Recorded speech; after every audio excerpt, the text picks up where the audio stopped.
Hello everyone, welcome to lecture number 3। इसके पहले lecture number 1 और 2 के अंदर हमने स्टेमन, पिस्टिल और ओव्यूल का जो स्ट्रक्चर है पूरा कंप्लीट कर दिया और उसके साथ साथ माइक्रोस्पोरोजेनेसिस और मेगास्पोरोजेनेसिस की पूरी प्रोसेस को कंप्लीट कर लिया है। और उसके साथ साथ हमने पॉलिनेशन के टॉपिक को भी कंप्लीट कर लिया। अब बेटा यहाँ से हम जो हमारा लेक्चर नंबर 3 है, ये हमारा लास्ट लेक्चर होने वाला है इस चैप्टर का। तो हमारा जो रिमेनिंग चैप्टर है उसको हम यहाँ पे पूरा कंप्लीट करने वाले हैं। तो चलो हम स्टार्ट करते हैं हमारा सबसे पहले टॉपिक से, जो है पॉलन पिस्टल इंटरेक्शन। अब बेटा जैसे कि हमने देखा कि पॉलन ग्रेन का फॉर्मेशन कैसे हुआ, ठीक है, वो हमने पूरा देख लिया माइक्रोस्पोरोजेनेसिस के अंदर। फिर नेक्स्ट अब जो पॉलिनेशन था वो भी हमने पढ़ लिया। अब हमें देखना है कि पॉलिनेशन के बाद जो पॉलन है स्टिग्मा पे पहुंच गया है, अब उन दोनों के बीच में क्या इंटरेक्शन चल रहा है, उन दोनों के बीच में क्या बातचीत चल रही है, कैसे वहां पे पूरा प्रोसेस चलेगा। चलिए उसको देखते हैं, ठीक है। तो हमारे पास यहाँ पर टॉपिक है पॉलन पिस्टल इंटरेक्शन। अब बेटा मैं यहाँ पे पॉलन पिस्टल इंटरेक्शन की अगर बात करूँ तो देखो दो चीजें हैं। कि पहली चीज तो ये कि इसके अंदर क्या क्या अपन को देखना है, तो चलो उसको देख लेते हैं अपन। It involve all events after pollination, ठीक है। पॉलिनेशन के बाद के सारे इवेंट्स, और कब तक के, कि भाई पॉलन ट्यूब के फॉर्मेशन, ठीक है। जैसे कि मान लो पॉलन ट्यूब बनी, वो ओव्यूल तक पहुंची, तो पॉलन के आने से लेके ओव्यूल तक पॉलन ट्यूब के पहुंचने का जो बीच में जितना भी प्रोसेस हो रहा है सारा क्या है, पॉलन पिस्टल इंटरेक्शन। तो it involve all events after pollination till entry of pollen in, sorry pollen tube in ovule, ठीक है। और आपको पता है शायद, या फिर नहीं पता, अगर पिछला वीडियो नहीं देखा हो तो भाई देख लेना। उसमें मैंने बताया है कि कैसे जो पॉलन ट्यूब है उसको डायरेक्शन मिलता है। जैसे कि फिलीफॉर्म अपैरेटस थे, अपन ने बात की, फिलीफॉर्म अपैरेटस क्या करते भाई, डायरेक्शन प्रोवाइड करने का काम करते हैं, गाइड कर दे किसी पॉलन ट्यूब को कि उसे किस डायरेक्शन में मूव करना है। अब देखो यहाँ पर सबसे पहला हमारे पास है पॉलन ऑन स्टिग्मा। कि भाई जो पॉलन है उड़ता हुआ आ रहा है या फिर किसी भी एजेंट की हेल्प से स्टिग्मा के ऊपर पहुंच गया, ठीक है। पॉलन कहाँ पहुंच गया, स्टिग्मा पे, तो पॉलन ऑन स्टिग्मा।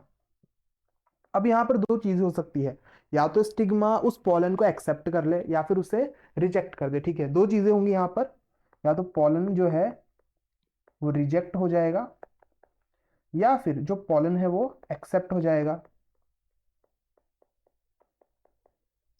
ठीक है बेटा। ये दो चीजें यहाँ पर होने वाली है। अब देखो रिजेक्ट कैसे केस में करेगा, जब सेल्फ इनकम्पेटिबिलिटी का केस आ जाए। क्या हो भाई, कि जो जेनेटिक मैकेनिज्म है उसके जरिए जो प्लांट है या फिर सॉरी जो फ्लावर है उसने पता कर लिया कि भाई ये जो पॉलन है ये तो अपना ही है, ठीक है। स्टिग्मा ने क्या किया, जेनेटिक जेनेटिक मैकेनिज्म का यूज किया और पता किया कि ये जो पॉलन है ये तो अपने ही फ्लावर का है, तो उसको क्या कर दिया, उसने हटा दिया, ठीक है। तो यहां पर हमारे पास सबसे पहले है सेल्फ इनकम्पेटिबिलिटी, ठीक है। और एक और चीज है कि भाई जो पॉलन है किसी दूसरी स्पीशीज का आ गया, ठीक है, डिफरेंट स्पीशीज। अगर ये दोनों चीजें हैं तो जो पॉलन है उसको रिजेक्ट कर दिया जाएगा।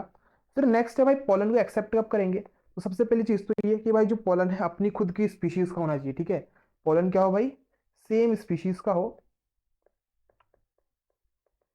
और कंपेटेबल हो। जैसे कि प्लांट है उसको ऑटोगेमी नहीं करनी तो सेल्फ इनकम्पेटिबिलिटी लगा देगा। और अगर उसे भाई कि हाँ ये दूसरे फ्लावर से आया है या फिर दूसरे प्लांट से आया सेम स्पीशीज के, तब वो क्या है, कंपेटेबल है। यानी कि ऑटोगेमी अगर कराना चाहे वो, तब तो कंपेटेबल रहेगा, ठीक है। फिर नेक्स्ट देखो, यहाँ पर हमारे पास है बोरोन। अब बेटा बोरोन जो है ना हेल्प करता है पॉलन जर्मिनेशन में, ठीक है, हेल्प इन पॉलन जर्मिनेशन। बस यहाँ पर ये नाम याद रखना कि भाई बोरोन किस में हेल्प कर रहा है, पॉलन जर्मिनेशन में। फिर नेक्स्ट है हमारे पास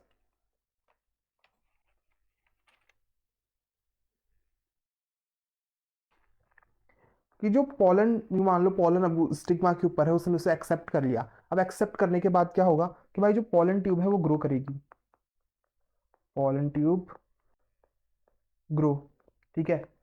अब याद करो हमारे पास कुछ ऐसा स्ट्रक्चर था, ठीक है। यहाँ पर ये एक बड़ा सेल, ये एक छोटा सेल, और ये बाहर वाली जो लेयर है कौन थी भाई, इंटाइन। ये बाहर कौन है, इंटाइन। और इंटाइन के बाहर कौन प्रेजेंट है, ये एक्साइन, ठीक है। इंटाइन के बाहर कौन है, ये एक्साइन। क्लियर, इसकी बात हमने पहले कर ली कि भाई इंटाइन, इंटाइन के बाहर कौन, एक्साइन, और एक्साइन पे एक पोर होता है, क्या कहते हैं उसे, जर्म पोर। क्या है ये, जर्म पोर। तो भाई इस जर्म पोर में क्या होगा कि जो इंटाइन है वो अपनी ग्रोथ करना स्टार्ट करेगा और किसका फॉर्मेशन करेगा, पॉलन ट्यूब का। और जर्म पोर कौन सी लेयर पे प्रेजेंट है, एक्साइन पे। क्लियर है इतना, तो चलो देखते हैं इसे।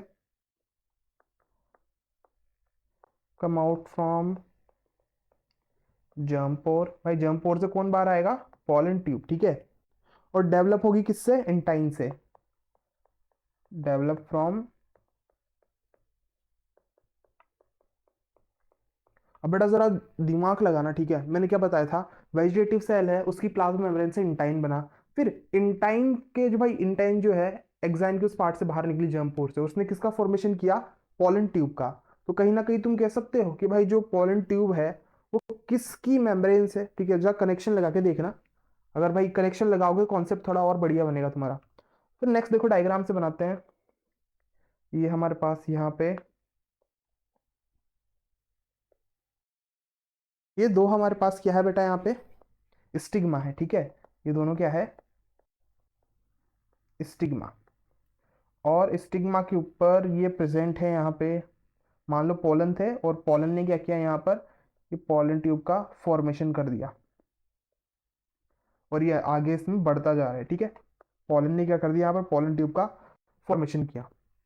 हम मैंने यहाँ पे देखो दो डायग्राम इसलिए बनाया है क्योंकि मैंने कहीं पे लिखा था कि कुछ प्लांट्स के अंदर 60% के अंदर क्या होता है, टू सेल स्टेज पे पॉलिनेशन हो जाती है और 40% के अंदर 3 सेल स्टेज पे पॉलिनेशन होती है। तो मैं उसी को यहाँ पर बना के बता रहा हूँ, ठीक है।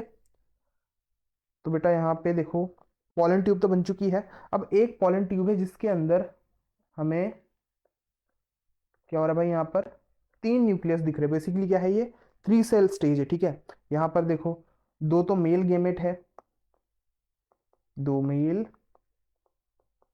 गेमेट, ठीक है। और ये क्या है यहाँ पर, वेजिटेटिव सेल न्यूक्लियस। क्लियर बेटा, देखो यहाँ पे क्या है, दो मेल गेमेट और वेजिटेटिव सेल का न्यूक्लियस है, टोटल कितने हैं, 3। तो ये हमारी क्या है, 3 cell stage pollination, 3 cell stage pollination. Clear है बेटा इतना। फिर नेक्स्ट देखो साइड वाले डायग्राम में, यहां पर भी हमने ये न्यूक्लियस बना लिए, ठीक है। अब यहाँ पर क्या है, देखो दो ही प्रेजेंट है, एक तो वेजिटेटिव सेल हो गया, ठीक है, और दूसरा किसका न्यूक्लियस है यहाँ पर, गेमेट, यानी कि हम कह सकते हैं एक तो जनरेटिव न्यूक्लियस और दूसरा क्या है, वेजिटेटिव न्यूक्लियस। तो ये हमारे पास ये है जनरेटिव न्यूक्लियस और ये कौन होगा हमारे पास, वेजिटेटिव सेल न्यूक्लियस। और बेटा जो जनरेटिव न्यूक्लियस है ना, ये आगे जाके डिवाइड करता है दो के अंदर, ठीक है, और क्या बनाता है, गैमेट्स बनाता है। तो देखो दो में डिवाइड करेगा तो टोटल कितने सेल हो गए या फिर कितने न्यूक्लियस हो गए, 3। सेकंड पॉलिनेशन के अंदर क्या होगा, यहाँ पर हमारे पास 3 सेल बनना कंपलसरी है, ठीक है। इधर भी हमारे पास 3 सेल बनेंगे और इधर भी हमारे पास 3 सेल बनेंगे एंड में। क्लियर, जैसे हम लिख देंगे 2 सेल स्टेज पॉलिनेशन। क्लियर हो गया बेटा इतना। 3 सेल स्टेज पॉलिनेशन में भी 3 न्यूक्लियस होंगे और 2 सेल पॉलिनेशन में क्या होंगे, 2 न्यूक्लियस होंगे। पर एंड में जाके इसके अंदर भी 3 न्यूक्लियस बनना कंपलसरी है, ठीक है। और जो हमारा जनरेटिव सेल है इधर, वो क्या करता है, डिवाइड करके 2 न्यूक्लियस बना देता है। फिर नेक्स्ट देखो, ग्रोथ ऑफ पॉलन ट्यूब। बेटा पॉलन ट्यूब किधर ग्रो करेगी, स्टाइल के अंदर, ठीक है। ग्रोथ ऑफ पॉलन ट्यूब, ठीक है बेटा। ग्रोथ ऑफ क्या हो रही है यहाँ पर, पॉलन ट्यूब। और पॉलन ट्यूब किधर ग्रो करेगी, पॉलन ट्यूब हमारे पास ग्रो करेगी यहाँ पर स्टाइल के अंदर, ठीक है, इन स्टाइल। अब देखो इसको थोड़ी पता है कि इसको किधर की साइड मूव करना है, ठीक है, स्टाइल से बाहर भी जा सकता था, पर इस स्टाइल में क्यों गया, क्योंकि वहां पर कुछ केमिकल्स प्रेजेंट है और उस केमिकल्स के जो डायरेक्शन और पाथ उसको फॉलो कर रहा है। तो यहाँ पर क्या हो रहा है, कीमोट्रॉफिक मूवमेंट हो रहा है, ठीक है बेटा। यहाँ पर क्या हुआ, कीमोट्रॉफिक मूवमेंट ये शो कर रहा है। फिर नेक्स्ट अब आगे बढ़ते हैं।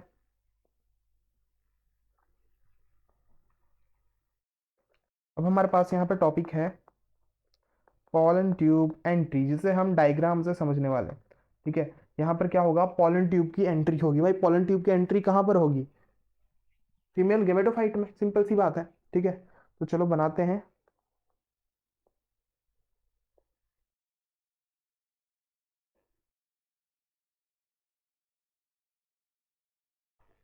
ये हमारे पास क्या है, पॉलन ट्यूब है।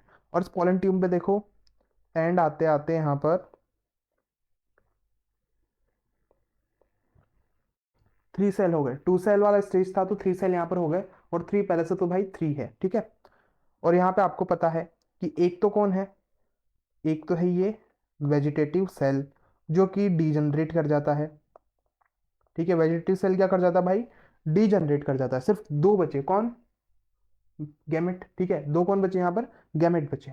अब यहाँ पर हम नेक्स्ट डायग्राम बना लेते हैं।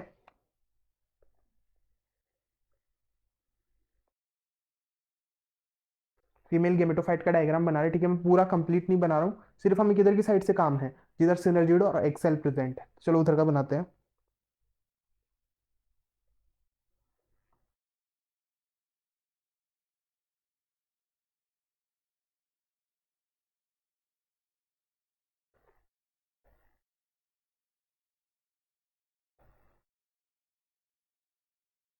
और इधर नीचे प्रेजेंट है ये फिलीफॉर्म अपैरेटस। क्लियर है बेटा, ये नॉर्मल सिंपल सा डायग्राम है हमारे पास। अब देखो क्या हो रहा है, यहाँ बीच में प्रेजेंट है ये कौन, ये पोलर न्यूक्लियाई। ठीक है, और ये जो सेल है बीच वाला जिसमें पोलर न्यूक्लियाई प्रेजेंट है, इसे हम क्या कहते हैं, सेंट्रल सेल। ठीक, फिर नीचे की साइड देखो ये कौन है, सिनर्जिड। ये कौन है बेटा, ये है सिनर्जिड। और बीच में कौन प्रेजेंट है, ये एग। अब देखो क्या हो रहा है यहाँ पे, यहां से ये पॉलन ट्यूब आगे मूव कर रही है। ठीक है, पॉलन ट्यूब ने क्या किया, उधर मूव किया। और जब पॉलन ट्यूब उधर मूव कर रही है तो यहां से जो गैमेट है इधर पहुंचे। ठीक है, फिलीफॉर्म अपैरेटस ने गैमेट्स को यहाँ पर पहुंचाया।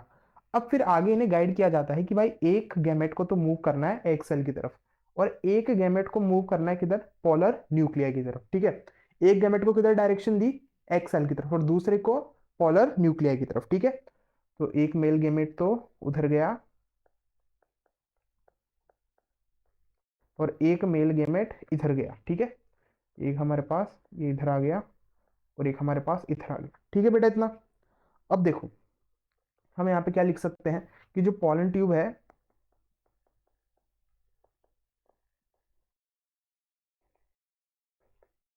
Enter into one of the synergid. ठीक है बेटा, किसी एक सिनर्जिड के अंदर पॉलन ट्यूब ने क्या किया, एंट्री किया, और अपने दोनों जो मेल गैमेट उनको रिलीज कर दिया, and release both male gamete. ठीक है बेटा, दोनों मेल गैमेट को यहाँ पर क्या कर दिया गया, रिलीज कर दिया गया।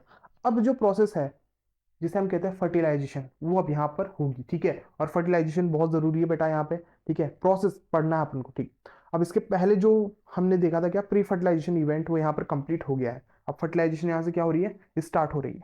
तो देखो हम कहेंगे भाई कि फर्टिलाइजेशन यहाँ से स्टार्ट हो गई।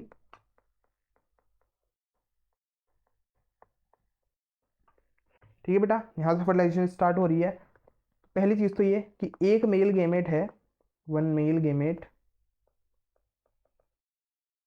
Fuse with nucleus of egg cell. ठीक है बेटा, क्या हुआ, एक मेल गेमेट जो एग सेल है उसके न्यूक्लियस से फ्यूज हो गया। मेल गेमेट भी कैसा, हैप्लॉइड, न्यूक्लियस भी कैसा, हैप्लॉइड। एन प्लस एन कितना बना, 2n। तो हम कहेंगे बेटा यहाँ पे बेसिकली फर्टिलाइजेशन, या फिर आप कह सकते हो सिनगेमी हुई है। ठीक है, क्या हुई यहाँ पर, सिनगेमी हुई। फिर नेक्स्ट देखो कि जो दूसरा मेल गेमेट है,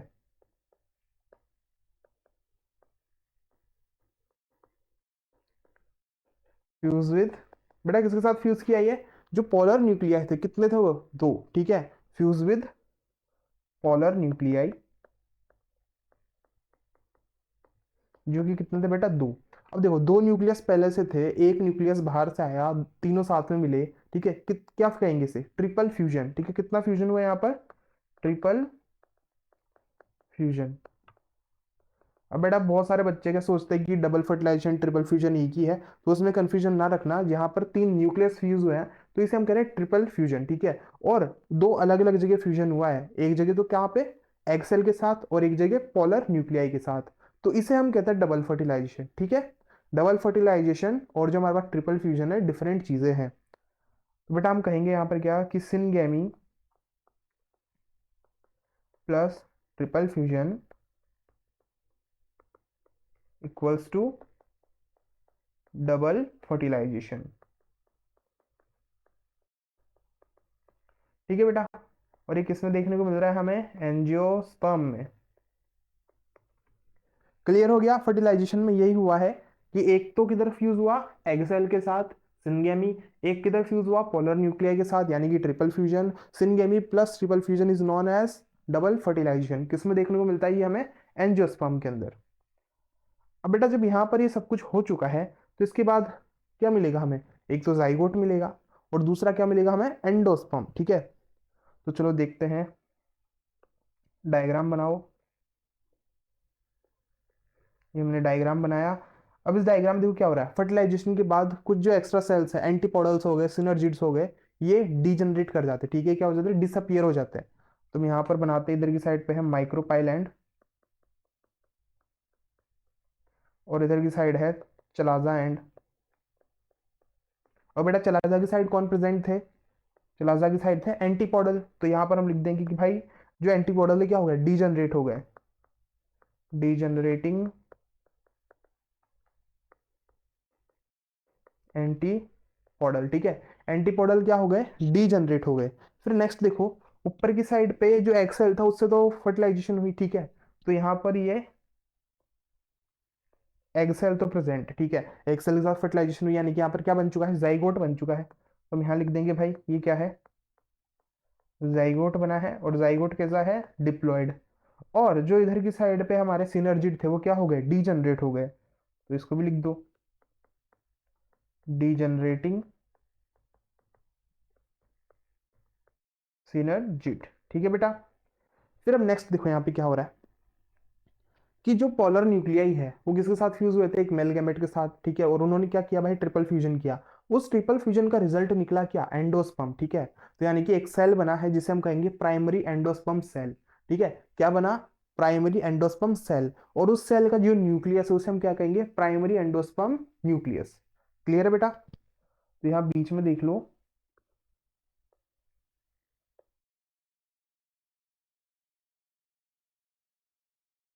ये जो आपको सेल दिख रहा है, पूरा सेल, ठीक है, ये जो पूरा सेल दिख रहा है इसे हम क्या कहेंगे, प्राइमरी एंडोस्पर्म सेल, ठीक है। या फिर आप इसे कह सकते हो पैक, क्या कहेंगे इसे, पैक, ठीक है, PEC। और नेक्स्ट देखो इसका ये न्यूक्लियस, तो इसे हम इसके न्यूक्लियस को कहेंगे पैन, पैक एंड पैन, ठीक है। और इसकी अगर हम फुल फॉर्म लिखे तो क्या होगी, प्राइमरी एंडोस्पर्म न्यूक्लियस, ठीक है बेटा। और यहाँ पर कितने न्यूक्लियस होंगे, 3। तो हमने क्या लिख दिया, 3N। और जाइगोट में 2 फ्यूज हुए थे तो क्या हो गया, 2N। तो वो डिप्लॉयड है और ये ट्रिप्लॉयड है। देखो फीमेल गेमेटोफाइट,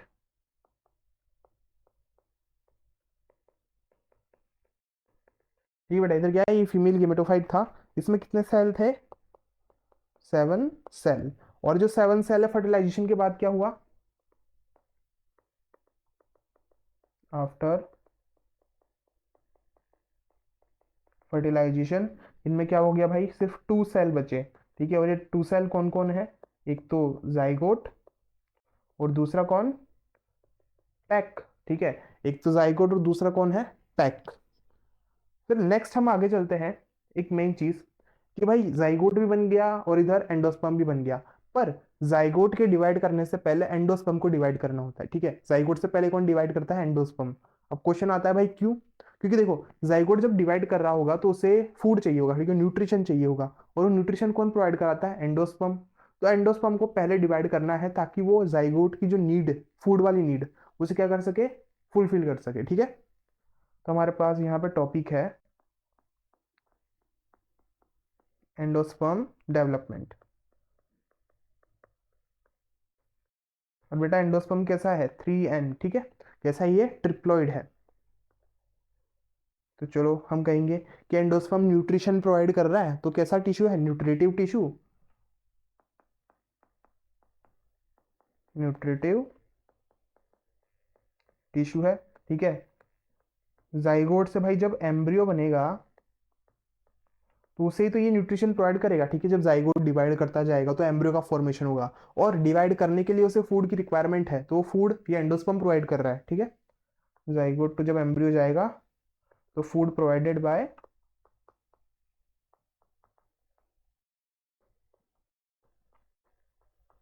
एंडोस्पर्म, ठीक है बेटा। फिर नेक्स्ट देखो, जैसा कि मैंने कहा जाइगोट की डिवाइड करने से पहले कौन डिवाइड करता है, एंडोस्पर्म। तो बिफोर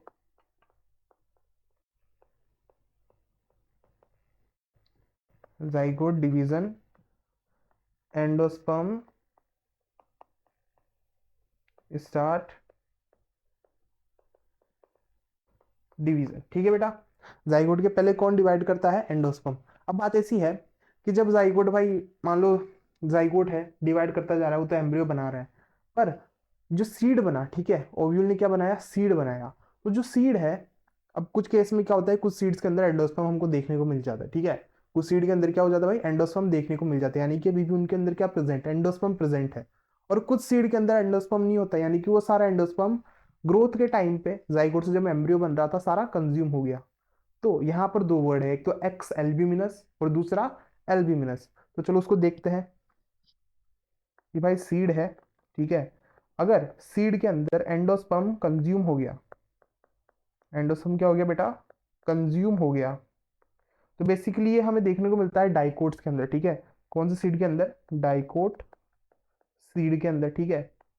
और ऐसे को हम कहते हैं नॉन एंडोस्पर्मस, ठीक है, क्या कहेंगे, नॉन एंडोस्पर्मस। या फिर एक और वर्ड हमें देते हैं क्या, एक्स एल्ब्यूमिनस, ठीक है। क्या कह सकते हैं बेटा, एक तो हमें नॉन एंडोस्पर्मस कह सकते हैं और एक्स एल्ब्यूमिनस कह सकते हैं, ठीक है। इनके अंदर एंडोस्पर्म नहीं होगा, भाई किधर गया, ग्रोथ के टाइम पे सारा कंज्यूम हो गया। कौन से सीड्स में देखने को मिलता है ये, डाइकोट सीड्स के अंदर। एग्जाम्पल बता दो, तो बेटा इसका एग्जाम्पल होगा एक तो पी, बीन, ठीक है, और आप ग्राउंड नट भी लिख सकते हो, ठीक है, ग्राउंड नट। फिर नेक्स्ट देखो, अगर एक के अंदर कंज्यूम हो गया है तो फिर दूसरा कौन बचा जिसके अंदर कंज्यूम नहीं हुआ, ठीक है। तो endosperm not consume, endosperm not consume, ठीक है बेटा। तो देखो, अगर कंज्यूम हो गया है तो वो डाइकोट है, और नहीं हुआ तो वो मोनोकोट है। अगर उधर हमने नॉन एंडोस्पर्मस कहा तो इसे क्या कहेंगे, एंडोस्पर्मस। अगर उसे हमने एक्स एल्ब्यूमिनस कहा तो इसे क्या कहेंगे, एल्ब्यूमिनस, ठीक है। और बेटा इसका एग्जाम्पल है मेज, कोकोनट, और आप एक और लिख सकते हो कैस्टर, ठीक है बेटा। इतना क्लियर हो गया, endosperms, non endosperms, albuminous, x albuminous. अगर कोई डिफरेंस पूछ ले तो ये डिफरेंस आपको वहां पे बता देना, ठीक है भाई। जिसके अंदर कंज्यूम हो गया वो क्या हो गया, एक्स एल्ब्यूमिनस, ठीक है, और जिसके अंदर प्रेजेंट है वो क्या हो गया, आपका एल्ब्यूमिनस। बेटा नेक्स्ट हम आगे बढ़ते हैं एम्ब्रियो डेवलपमेंट पे, ठीक है। नेक्स्ट हमारा टॉपिक है एम्ब्रियो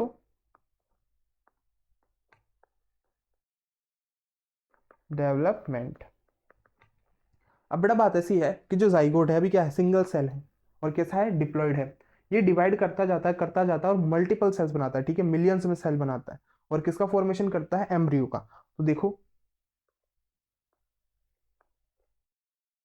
ये आपके पास है जाइगोट, ठीक है, ये कौन है, जाइगोट। और ये जो जाइगोट है ये क्या करता है बेटा, माइटोसिस करेगा।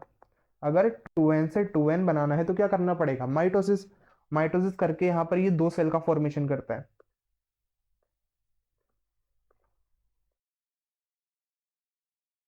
अब बेटा जो दो सेल बने ना, नीचे वाला तो आपका वही है, एक तो एम्ब्रियो सेल, और जो ऊपर वाला सेल है इसे हम कहते हैं सस्पेंसर सेल। क्या कहेंगे ना, सस्पेंसर सेल। अब बात ऐसी है कि जो सस्पेंसर सेल है डिवाइड करते जाते हो, जैसे कि गाड़ी में सस्पेंशन होता है ना, कुछ वैसा स्ट्रक्चर बना लेते हैं। तो देखो इसका स्ट्रक्चर कैसा होगा।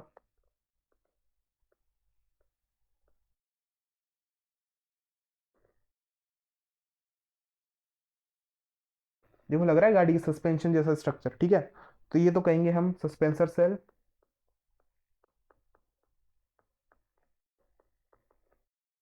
और नीचे वाला कौन होगा, वही एम्ब्रियो सेल।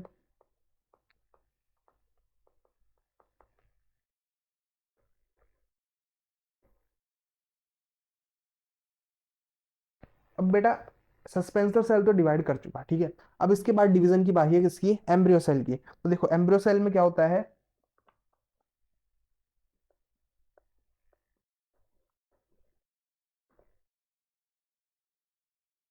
यहाँ पर एक गोला बना, ठीक है। और ये बहुत सारे सेल्स में डिवाइड हो जाता है, और ये बहुत सारे सेल्स के क्या हो गए, न्यूक्लियस हो गए।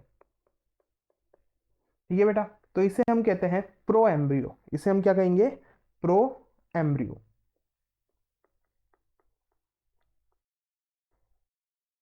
प्रो क्या होता है बेटा, पहले, यानी कि एम्ब्रियो के बनने की पहले की स्टेज है, ठीक है ये प्रो एम्ब्रियो। और फिर ये प्रो एम्ब्रियो आगे और डिवाइड करता है और आपको कुछ ऐसा स्ट्रक्चर देखने को मिलता है,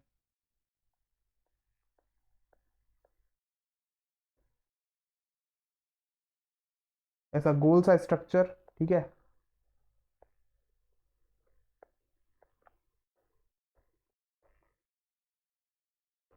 और ये इसके न्यूक्लियस। अब बेटा जो स्ट्रक्चर है इसे हम कहते हैं ग्लोबुलर एम्ब्रियो। देखो गोल है तो क्या कह देंगे इसे, ग्लोबुलर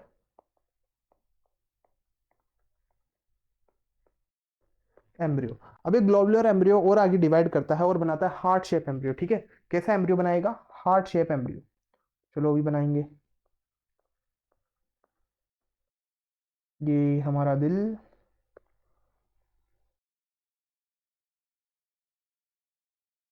ठीक है। ये क्या बना, हार्ट शेप एम्ब्रियो बना।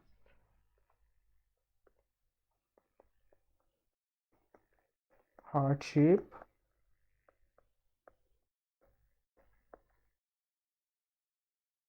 क्लियर बेटा। देखो सबसे पहले क्या, एम्ब्रियो सेल, फिर उधर क्या आया, प्रो एम्ब्रियो आया, फिर ग्लोबुलर, और फिर इधर कौन आ गया, ये हार्ट शेप एम्ब्रियो। देखो कुछ ऐसा दिखता है ये हार्ट शेप एम्ब्रियो। अभी हार्ट शेप एम्ब्रियो ये आगे और डिवाइड करेगा, जो हार्ट के बीच में आपको आर्क दिख रहा है, ये बीच में जाके टच हो जाएगा, तो दो अलग अलग क्या बना देगा, कॉटिलिडन फॉर्म करेगा, ठीक है। कॉटिलिडन का क्या करेगा, ये फॉर्मेशन करेगा। यहाँ पर हमारे पास कुछ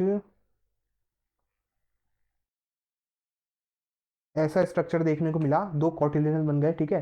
ये दो क्या बने यहाँ पर, कॉटिलिडन।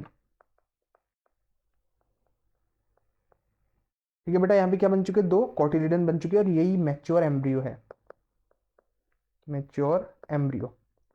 अब बात ऐसी है कि जो मोनोकोट और डाइकोट है उनमें जो इनिशियल डेवलपमेंट है एम्ब्रियो का, वो कुछ ऐसा ही होता है, ठीक है। फिर बाकी जो बात की बात है, हम दोनों के डायग्राम जो है अलग अलग बना के देख लेंगे। तो देखो सबसे पहले क्या, जाइगोट है, माइटोसिस करी, सस्पेंसर सेल बने, नीचे एम्ब्रियो सेल बना, ठीक है। फिर उसके बाद सस्पेंसर सेल ने माइटोसिस करता गया और गाड़ी का सस्पेंशन जैसा स्ट्रक्चर बना दिया।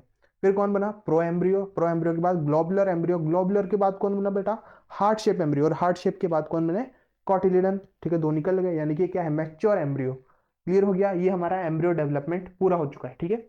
और इसे ही हम कहते हैं एम्ब्रियोजेनी। मैं इसे भी यहाँ लिख दूं, ये क्या है बेटा, एम्ब्रियो जेनी। ठीक। अब नेक्स्ट आगे बढ़ते हैं हम, कि जो हमारा मोनोकोट और डाइकोट है, दोनों के हम डायग्राम अलग अलग बना के देखते हैं कि भाई दोनों का एम्ब्रियो कैसा दिखता है। तो चलो सबसे पहले हम बात करते हैं डाइकोट एम्ब्रियो की। Dicot embryo.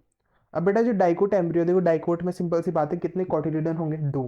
तो हम ऐसा एम्ब्रियो बनाते हैं जिसमें दो कॉटिलिडन दिख रहे हो, ठीक है।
तो बेटा हमारे पास कुछ ऐसा ही डायग्राम निकल के आया एम्ब्रियो का, ठीक है, डाइकोट का एम्ब्रियो ही है। यहाँ पर देखो दो, तो ये कौन है, कॉटिलिडन, कॉटिलिडन, ठीक है, ये दो क्या हो गए यहाँ पर,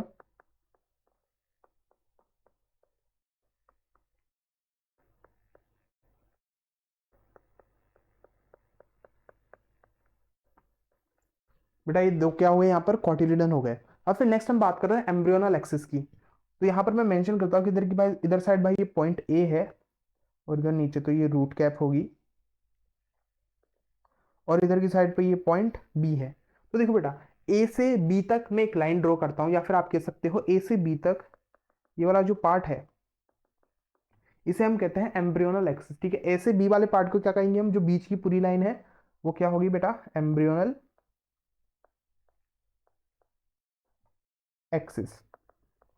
क्लियर इतना, ये क्या हो चुकी है, एम्ब्रियोनल एक्सिस। अब देखो नेक्स्ट, ये पार्ट है, यहां से क्या हो रहा है भाई, कॉटिलिडन निकल रहे हैं, ठीक है। ये वाला पार्ट है जहां से कॉटिलिडन बाहर गए। तो देखो इसे हम कहेंगे लेवल ऑफ कॉटिलिडन, क्या हो गया ये, लेवल ऑफ कॉटिलिडन, ठीक है। सबसे पहला तो क्या, इस पे दो कॉटिलिडन है, दूसरा क्या, इसमें ए से बी हमने एक लाइन ड्रॉ की, वो क्या है, एम्ब्रियोनल एक्सिस। और दूसरा जहां से कॉटिलिडन स्टार्ट हो रहे हैं, ठीक है, वो क्या हो गया, लेवल ऑफ कॉटिलिडन। फिर नेक्स्ट देखो बेटा, जो हमारे पास ये ऊपर वाला पार्ट है ए वाला, ठीक है, ये इस ऊपर वाले पार्ट को हम कहते हैं एपिकोटाइल, ठीक है, ये क्या हो गया, एपिकोटाइल। और जो एपिकोटाइल की टिप है, ये यहाँ पर जो टिप है इसे हम कहेंगे प्लीम्यूल, ठीक है। तो टिप ऑफ एपिकोटाइल क्या हो गया बेटा, प्लीम्यूल। और यही आगे जाके किसका फॉर्मेशन करता है, शूट का। फिर नेक्स्ट देखो, जो हमारे पास लेवल ऑफ कॉटिलिडन से लेके बी तक जो पार्ट है, ठीक है, लेवल ऑफ कॉटिलिडन से लेके बी तक जो पार्ट है इसे हम कहेंगे हाइपोकोटाइल, हाइपोकोटाइल।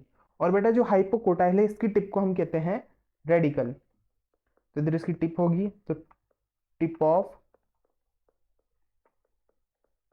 हाइपोकोटाइल को हम क्या कहेंगे, रेडिकल। और बेटा रेडिकल किसका फॉर्मेशन करता है, रूट का। तो शूट का प्लूम्यूल और रूट का कौन, रेडिकल। और नीचे ही नीचे प्रेजेंट है ये रूट कैप, ठीक है बेटा। तो ये हमारे पास एम्ब्रियो का जो डाइकोट है उसका एम्ब्रियो है, ठीक है। दो कॉटिलिडन, फिर ए से बी तक कौन, एम्ब्रियोनल एक्सिस। फिर उसके बाद हमने क्या किया कि भाई जहां से कॉटिलिडन निकल रहे हैं, जो स्टार्टिंग पॉइंट है उनका, उसको हमने क्या कहा, लेवल ऑफ कॉटिलिडन। फिर हमने देखा कि जो ऊपर वाला पार्ट है ए वाला पार्ट, उसको हमने क्या कह दिया, एपिकोटाइल। एपिकोटाइल की टिप कौन, प्लूम्यूल। क्लियर, प्लूम्यूल किसका फॉर्मेशन करता है, शूट का। फिर नेक्स्ट देखो, इधर की साइड पे प्रेजेंट है क्या कि भाई लेवल ऑफ कोटिलिडन से लेके जो बी पॉइंट है वहां तक कौन है, हमारे पास हाइपोकोटाइल। और हाइपोकोटाइल की जो टिप है उससे हमने क्या कहा, रेडिकल। और रेडिकल किसका फॉर्मेशन करता है भाई, रेडिकल फॉर्मेशन करता है रूट का। क्लियर है, तो ये हमारे पास डायग्राम हो गया किसका, डाइकोट के एम्ब्रियो का। फिर नेक्स्ट आगे चलो, नेक्स्ट हमारे पास यहाँ पे होगा मोनोकोट एम्ब्रियो। भाई डाइकोट पढ़ लिया तो मोनोकोट भी देख लेते, ठीक है। अब बेटा मोनोकोट में बेसिकली क्या है कि यहाँ पर दो कॉटिलिडन नहीं होते, सिर्फ एक कॉटिलिडन प्रेजेंट होता है। जो दूसरा है कहाँ गया, तो ग्रोथ के टाइम पे दूसरे वाले को कंज्यूम कर लिया गया है, ठीक है, दूसरे वाले को क्या कर लिया गया, कंज्यूम कर लिया गया। तो यहाँ पे लिख देंगे हम मोनोकोट।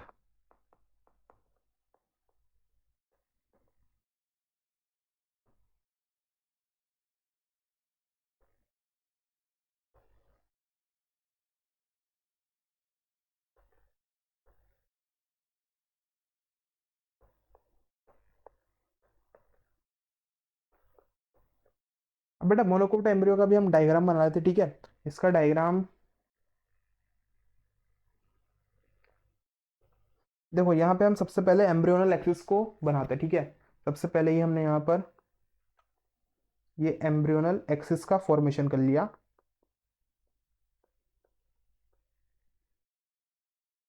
और ये जो एम्ब्रियोनल एक्सिस है इस पे प्रेजेंट हो गया कौन, कॉटिलिडन। देखो यहाँ पर एक साइड पे तो ये एक छोटा सा स्ट्रक्चर आपको देखने को मिल रहा है, ठीक है, एक छोटा सा स्ट्रक्चर देखने को मिला। और यहाँ पर रह गया ये एक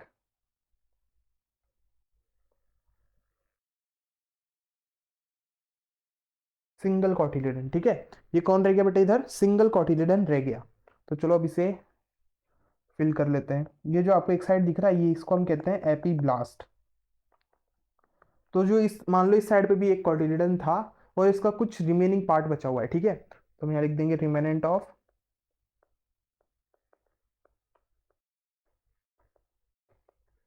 कॉटिलिडन। और इधर हमें दूसरी साइड पे बात करूं तो ये कौन है भाई, ये एक बचा हुआ कॉटिलिडन है, ठीक है। मोनोकोट में एक ही कॉटिलिडन होता है ना, तो ये क्या है, एक कॉटिलिडन बचा हुआ है, कॉटिलिडन है। और कुछ ग्रासेस के अंदर हम इन्हें क्या कहते हैं, स्कुटेलम, ठीक है। इन सम ग्रासेस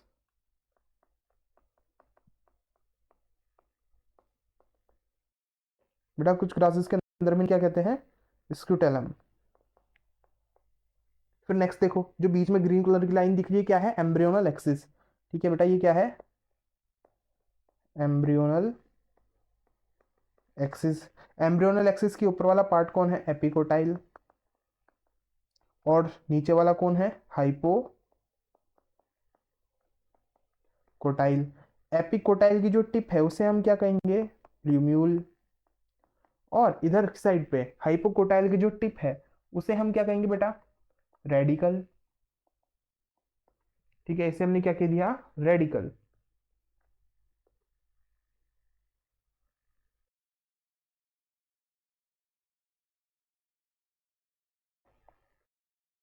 इतना क्लियर हो गया, एम्ब्रियोनल एक्सिस, ऊपर एपिकोटाइल, नीचे हाइपोकोटाइल, प्ल्यूम्यूल और नीचे रेडिकल, ठीक है। फिर नेक्स्ट देखो यहाँ पे कि कुछ शीट्स होती है या फिर आप कह सकते हो लीफ लाइक स्ट्रक्चर्स प्रेजेंट है यहाँ, ऊपर भी और नीचे भी। तो बेटा जो ऊपर प्रेजेंट है उसे हम कहेंगे कोलियोप्टाइल, ठीक है। क्या कहेंगे, कोलियोप्टाइल। तो ये हमारे पास coleoptile hollow leaf like structure.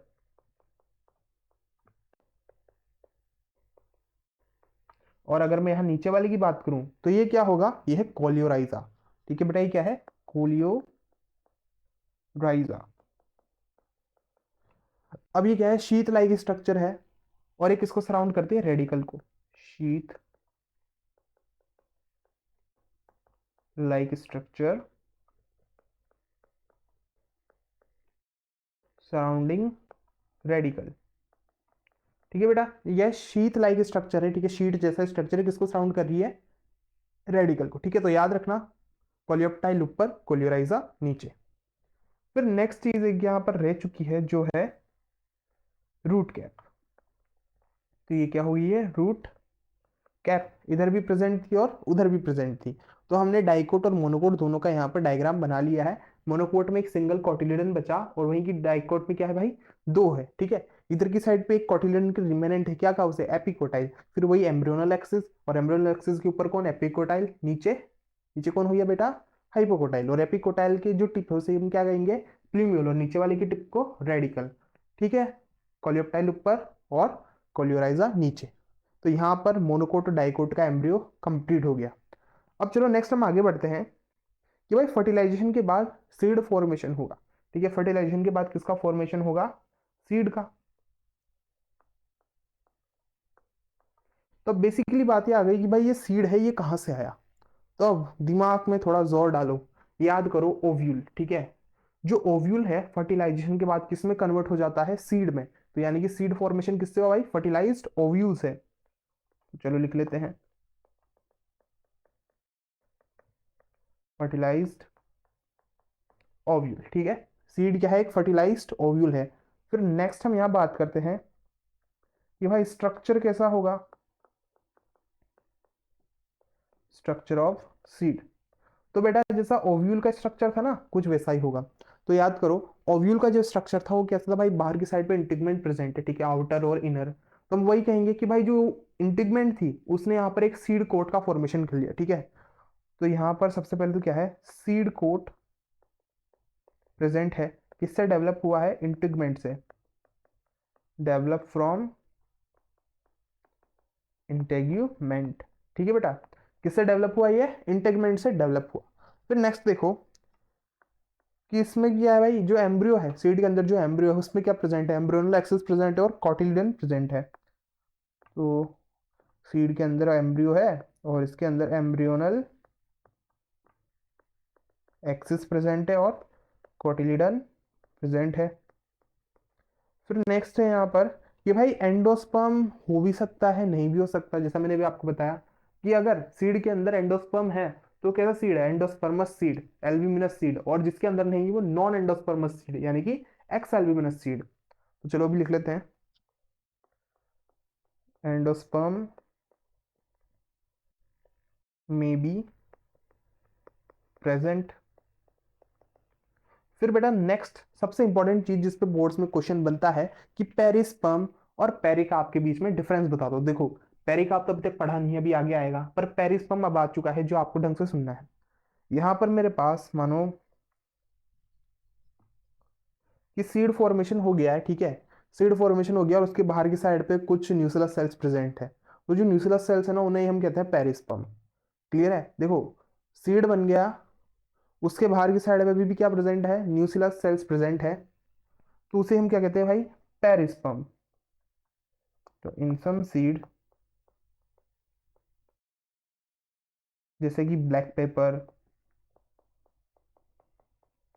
और शुगर बीट, ठीक है, ब्लैक पेपर हो गया, शुगर बीट हो गया, इनमें क्या होता है भाई, न्यूसिलस रह जाता है, ठीक है, न्यूसिलस परसिस्ट, न्यूसिलस परसिस्ट, इसे हम क्या कहते हैं, पेरिस्पर्म। ठीक है बेटा, तो पेरिस्पर्म क्या होता है ये आपको क्लियर हो गया होगा कि फर्टिलाइजेशन के बाद सीड के बाहर न्यूसिलस सेल्स रह जाते हैं, जैसे एग्जांपल है ब्लैक पेपर और बीट। कौन सा बीट, शुगर बीट, ठीक है। तो वो जो न्यूक्लियस सेल्स बचे उन्हें हम क्या कहते हैं, पेरिस्पर्म। ठीक, फिर अब आगे चलो,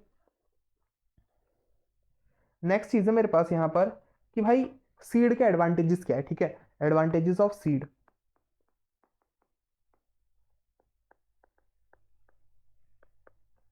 तो बेटा अगर मैं सीड के एडवांटेजेस की बात करूँ, सबसे पहला तो ये कि सेक्सुअल रिप्रोडक्शन से बने हैं, तो इनमें क्या होगी, वेरिएशन होगी, ठीक है, यहाँ पर हमको वेरिएशन देखने को मिल रहा है।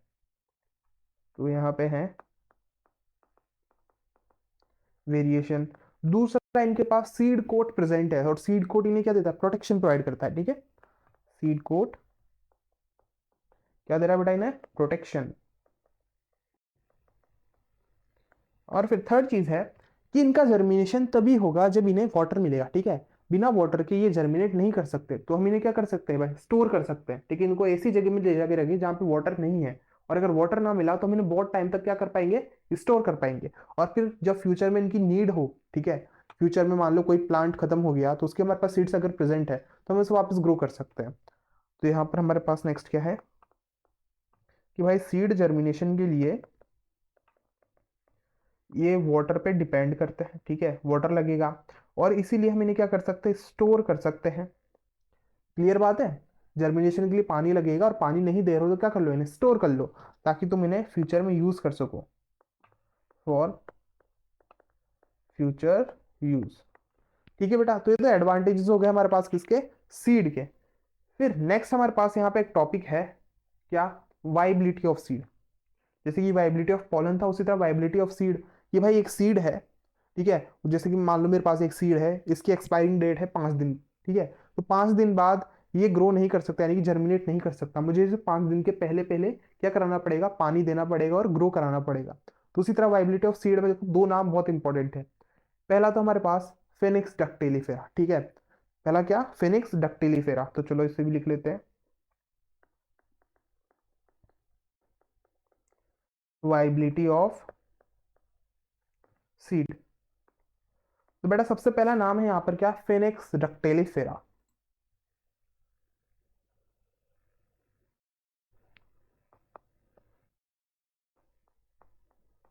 फेनिक्स।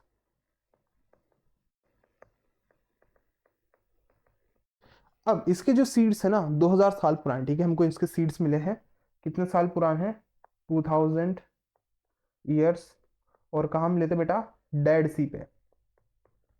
क्लियर है, नाम याद रखना, फिनिक्स डक्टिलिफेरा, ठीक है, 2000 साल पुराना इसका सीड है और ये वाइबल है, ठीक है, यानी कि इसकी वाइबिलिटी कितनी है, 2000 साल।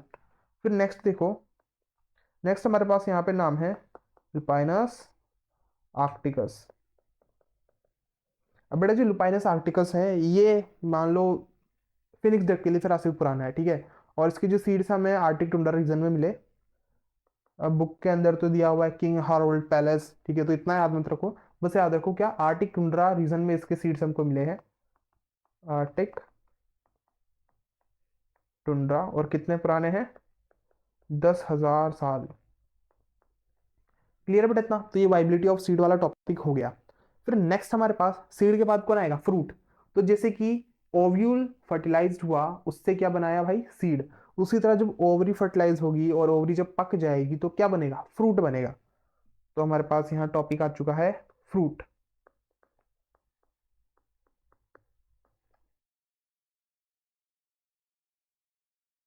तो बेटा फ्रूट क्या हो गया, राइपेंड ओवरी, ठीक है।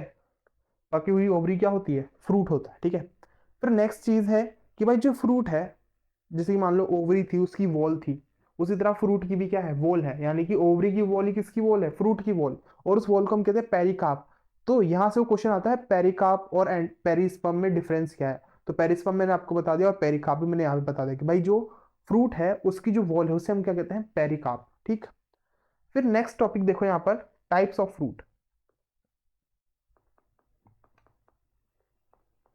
टाइप्स ऑफ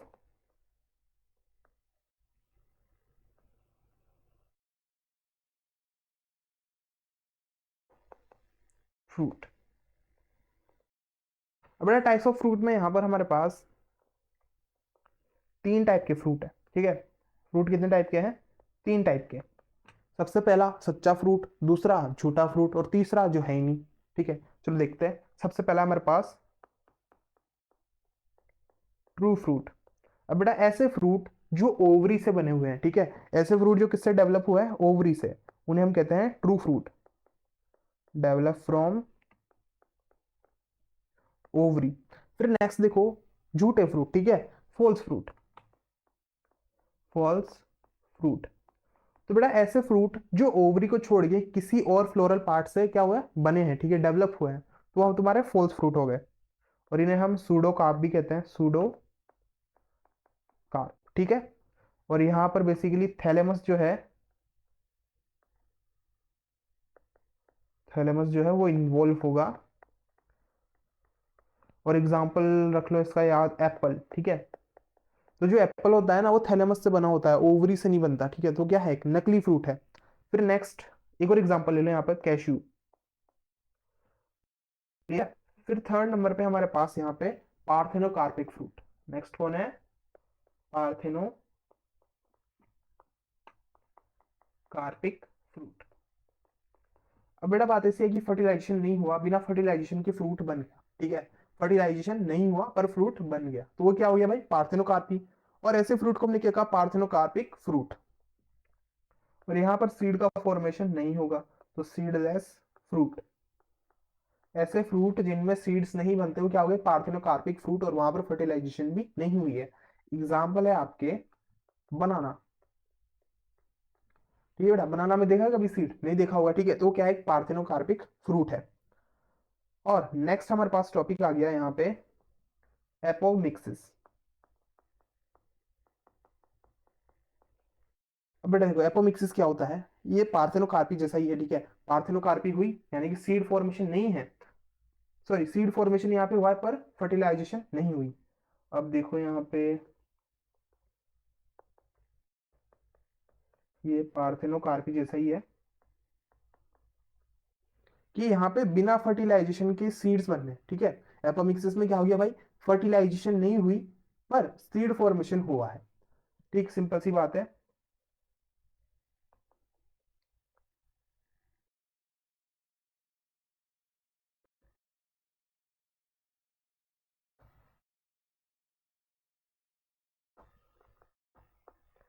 सीड डेवलपमेंट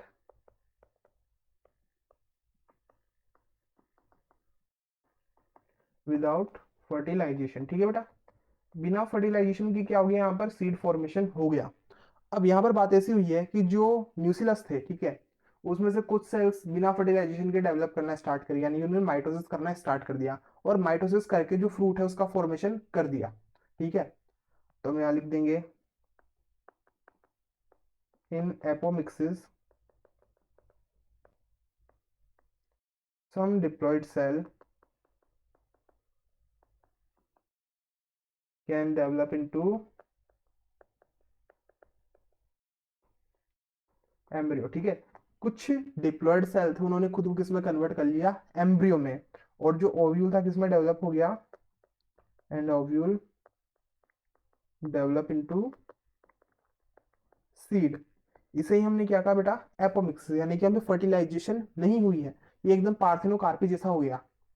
फिर नेक्स्ट एक चीज देखो, यहाँ पर एग्जांपल रह गया इसका, ठीक है। एग्जांपल इंपॉर्टेंट है, फिर हम देखेंगे पॉली एम्ब्रियोनी। तो बेटा एग्जांपल इसका सम ग्रासेस, और एक फैमिली है एस्ट्रेशियाई,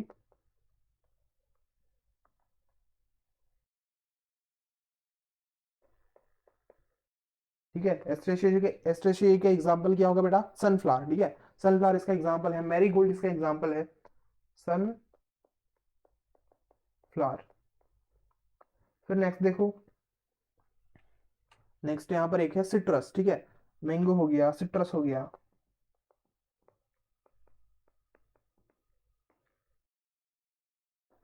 अब ये मैंगो और सिट्रस है, इनकी जो न्यूसिलर सेल्स है, ठीक है, कौन, न्यूसिलर सेल्स शो एपोमिक्सिस।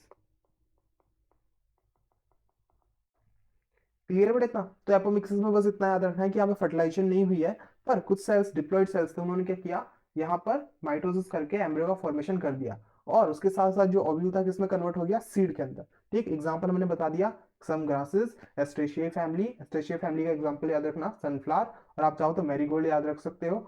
और मैंगो और सिट्रस के जो न्यूसिलर सेल्स है वो भी क्या शो करते हैं, एपोमिक्सिस शो करते हैं। नेक्स्ट हमारा टॉपिक है यहाँ पे पॉली एम्ब्रियोनी।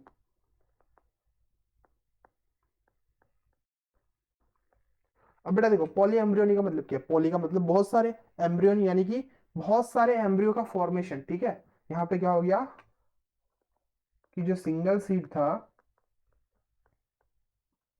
उसमें क्या है, मोर देन वन एम्ब्रियो, ठीक है। एक सिंगल सीड में क्या प्रेजेंट है भाई, एक से ज्यादा एम्ब्रियो प्रेजेंट है, जैसे कि ऑरेंज सीड, ठीक है, ऑरेंज सीड। देखो बेटा टर्म से याद रखना, पॉली मतलब बहुत सारा होता है, एम्ब्रियोनी का मतलब क्या हो गया, एम्ब्रियो, ठीक है, यानी कि एक से ज्यादा यहाँ पर क्या है, एम्ब्रियोस प्रेजेंट है। एग्जांपल याद रखो सिर्फ क्या, ऑरेंज सीड। फिर एक नेक्स्ट चीज हम यहाँ पे बात करते हैं हाइब्रिड सीड्स।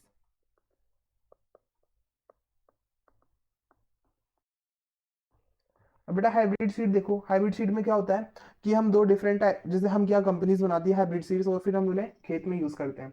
अब अगर हम उन्हें खेत में यूज करें और मानो उनमें क्या होगा कि कहीं और से पॉलन आए, ठीक है, और वो पॉलन ने उनको फर्टिलाइज किया, तो हमारे पास क्या होगा, एक नई वेराइटी बन जाएगी। और उस नई वेराइटी को हम भाई मान लो अगर वापस खेत में यूज करना चाहे, तो उसके पास वो हाइब्रिड सीड वाली क्वालिटीज नहीं होंगी सारी, ठीक है, तो हम उन्हें वापस यूज नहीं कर पाएंगे, और हमें क्या करना पड़ेगा, वापस से दुकान पे जाके नए सीड्स खरीदने पड़ेंगे, ठीक है। तो इससे क्या होगा, किसान के जो खर्च हैं बहुत ज्यादा बढ़ जाएंगे। तो इसकी जगह किसान क्या यूज करने लगा, एपोमिक्सिस यूज करने लगा, ठीक है। एपोमिक्सिस में फर्टिलाइजेशन नहीं हुई, पर तब भी सीड का फॉर्मेशन हो गया, और उसने उन्हीं को वापस क्या किया, अपने खेत में यूज किया। तो इस तरह से हमने हमने क्या, किसान ने क्या कर लिया भाई, अपने जो एक्सपेंसेस थे उनको कम कर लिया। अब ये तभी होगा जब भाई किसान एडुकेटेड होगा, ठीक है, उसके पास ये सारी नॉलेज होगी। तो अगर आपके पास भाई, आप किसी को जानते हो तो उसे इसके बारे में बताओ, ठीक है। और फिर जो आगे की प्रोसेस है वो यूट्यूब से या फिर ऑनलाइन तरीके से देख के और ज्यादा सीख जाए। तो एपोमिक्सिस में बस इतना याद रखना कि एपोमिक्सिस कहाँ पे यूज में आ रहा है, भाई हाइब्रिड सीड्स को वापस बनाने में। क्लियर है। तो यहाँ मैं लिख दूं, hybrid seeds once used their seeds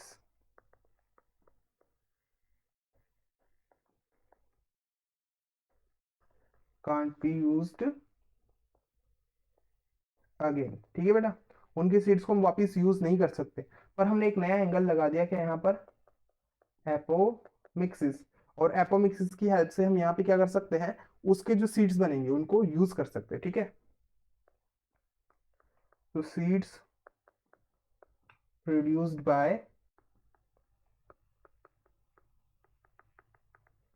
apomixis can be used again, ठीक है बेटा। हाइब्रिड सीड्स को हम वापस से यूज नहीं कर सकते, पर जब उनको हम एपोमिक्सिस की तरीके से, ठीक है, एपोमिक्सिस यूज करके उससे जो सीड्स बना उनको हम वापस यूज कर पाएंगे। क्लियर, क्योंकि यहाँ पे देखो फर्टिलाइजेशन हुई नहीं। अगर फर्टिलाइजेशन नहीं हुई तो उनके अंदर कोई वेरिएशन नहीं आया, जैसा उसका जेनेटिक मटेरियल था वैसा का वैसा ही वो रहा। ठीक है, तो हमने वापस उसको यूज कर लिया और जितनी भी उसकी क्वालिटीज थी वो हमको फिर से मिल गई। ठीक है, और ज्यादा पैसा भी खर्च नहीं करना पड़ा। तो बस यहाँ पे हमारा जो चैप्टर नंबर 1 है कंप्लीट हो गया है। ठीक, और अगर आपको इस चैप्टर से रिलेटेड कोई भी डाउट हो तो आप नीचे कमेंट सेक्शन में पूछ सकते हो। और इसकी जो पूरी पीडीएफ है, ठीक है, तीनों लेक्चर्स की पीडीएफ मैं मेरे टेलीग्राम चैनल पे डाल दूंगा, पवन धाकड़ बायोलॉजी। आप वहां पे जाके उसे सर्च कर सकते हो, और ये जो जितने भी हमारे नोट्स हैं इन्हें आप लिख सकते हो। अब देखो, साथ साथ लिख लोगे तो बढ़िया, और अगर साथ साथ नहीं लिख सकते तो वहां पर आपको सारे नोट्स मिल जाएंगे, आप वहां से लिख लेना।